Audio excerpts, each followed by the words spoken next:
রাধে রাধে। নবম অধ্যায়, রাজবিদ্যা রাজগুহ্য যোগ। বন্ধুরা, আজ আমরা পৌঁছে গিয়েছি গীতার নবম অধ্যায়ে। এর নাম রাজবিদ্যা রাজগুহ্য যোগ, মানে জ্ঞানগুলোর মধ্যে সবচেয়ে রাজা, সবচেয়ে উচ্চ জ্ঞান, আর সেই সঙ্গে সবচেয়ে গোপন কথা। এটা এমন এক সত্য যা জানলে মানুষের জীবনের দিকটাই বদলে যায়। এই অধ্যায়ে কৃষ্ণ বললেন, অর্জুন, তুমি আমার খুব প্রিয়, তাই আমি তোমার সঙ্গে এমন কিছু কথা শেয়ার করব যেটা আমি সবার সঙ্গে বলি না। এটা এমন এক জ্ঞান যা জানলে তুমি কষ্ট পাবে না, আর জন্ম মৃত্যুর এই চক্করেও আর পড়বে না। এটা শুনেই বোঝা যায় কৃষ্ণ অর্জুনের জন্য কতটা স্নেহ ভরে কথাটা বলছেন, আর এই কথাগুলো আসলে আমাদের সবার জন্যও বলা। এই অধ্যায়ে কৃষ্ণ বারবার একটাই কথা বলেছেন।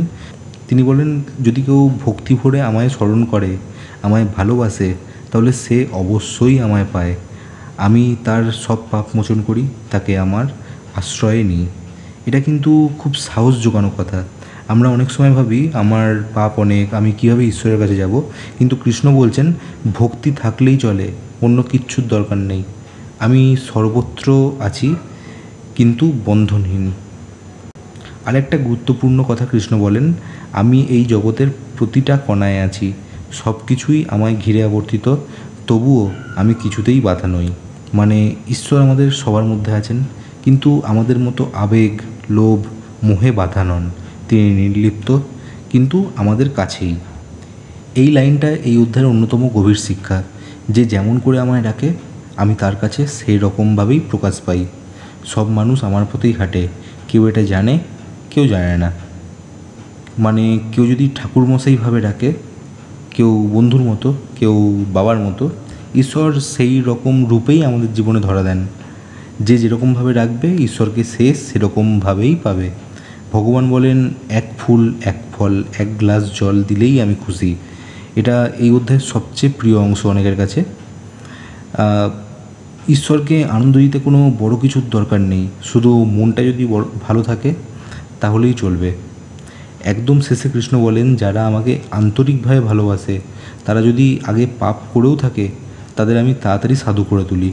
তারা আমার আশ্রয়ে এলে আমি তাদের গ্রহণ করি। মানে জন্ম, কাজ, সমাজ কিছুই বাধা নয়। সত্যিকারের প্রেম আর বিশ্বাস থাকলেই ঈশ্বর তোমার পাশে থাকেন।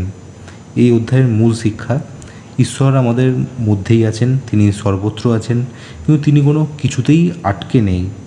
তাকে পেতে গেলে কোনো রকম বাহ্যিক জাঁকজমক লাগে না, শুধু ভক্তি থাকলেই চলে।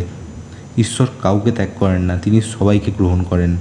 যদি মন থেকে ডাকো, ছোট্ট একটা ফুল বা জল দিলেও ভগবান খুশি। কোনো পাপ, কোনো ভুল তোমার ঈশ্বর প্রেমের সামনে দাঁড়াতে পারবে না। এই অধ্যায় শোনার পর সত্যি মনে হয় ভগবান অনেক কাছে, অনেক সহজ। শুধু আমাদের মনটাও যদি তার দিকে একটুখানি বাড়িয়ে দিই, তাহলেই আমরা ভগবানের কাছে পৌঁছে যেতে পারি। কেমন লাগলো এই অধ্যায়টা?